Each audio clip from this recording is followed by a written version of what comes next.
Setiap kehidupan memiliki akhir.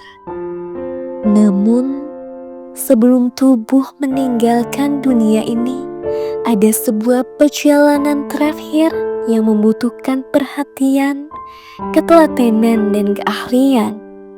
Mereka yang bertugas untuk memberikan penghormatan terakhir yang indah adalah mereka yang dikenal sebagai perias jenazah.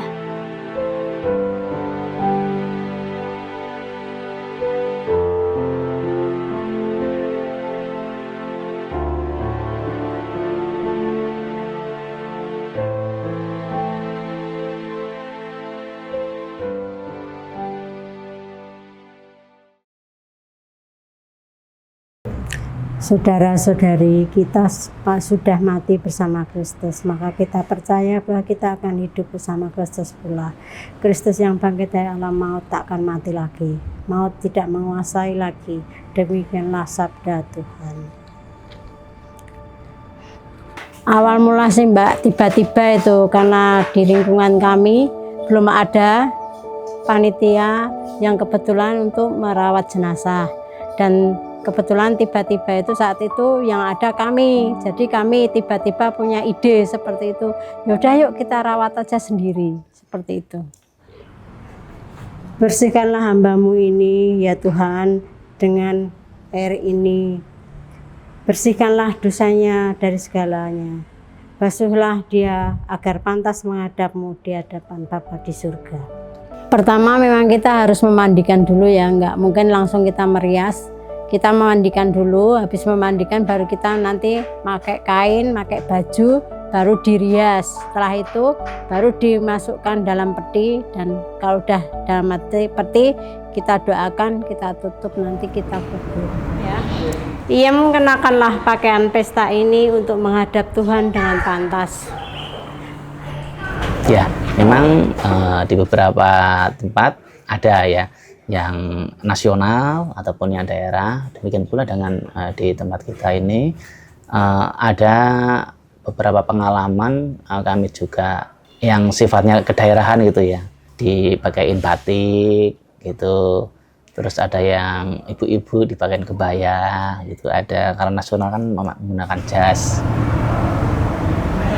Jelas beda ya Mbak, kalau orang mati kan udah mati ya, dia nggak protes mau oh kurang ini gitu. Tapi kalau yang hidup kan, wah Mbak ini kurang menarik, harus begini, harus begini. Ini beda ya. Ya ini bedanya, listiknya. Ini dia listik.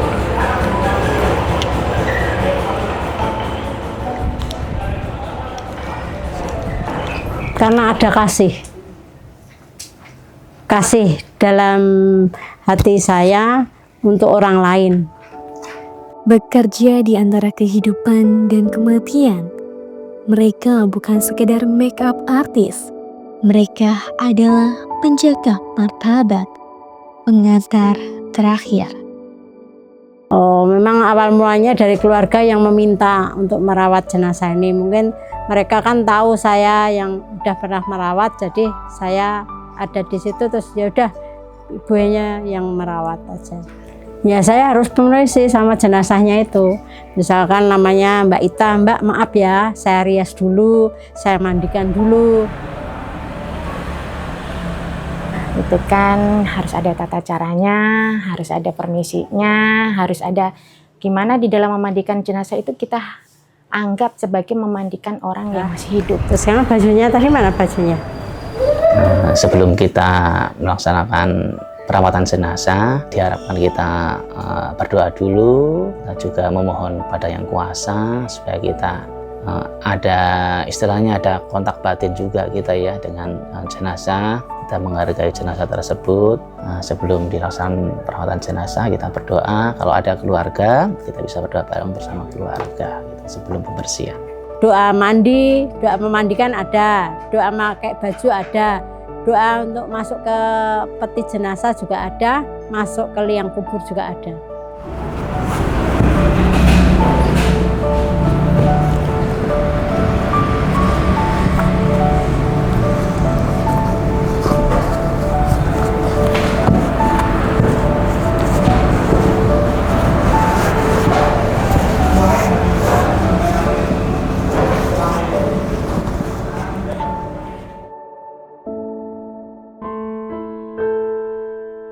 Setiap agama mengajarkan cara untuk menghormati yang telah pergi.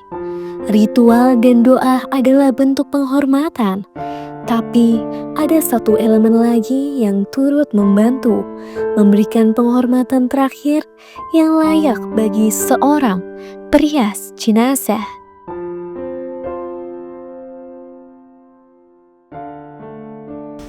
Setiap agama memang kalau kami lihat berbeda-beda ya.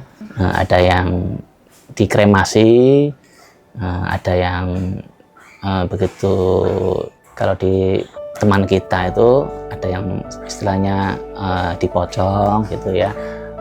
Kalau di tempat kami itu ada ditata sendiri ya, dirias, dibersihkan, nanti terus didandani pakai pakaian tertentu. Kita akan menghargai akan jenazah tersebut karena dengan melihat jenazah yang sekiranya bagus, cantik, utuh, itu akan lebih nampak hikmat gitu ya Mbak ya.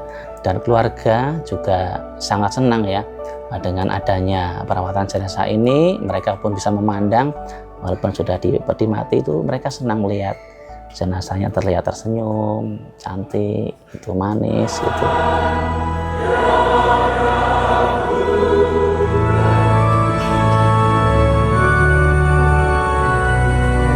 Sesuatu hal yang penting ya, karena itu yang terakhir ya.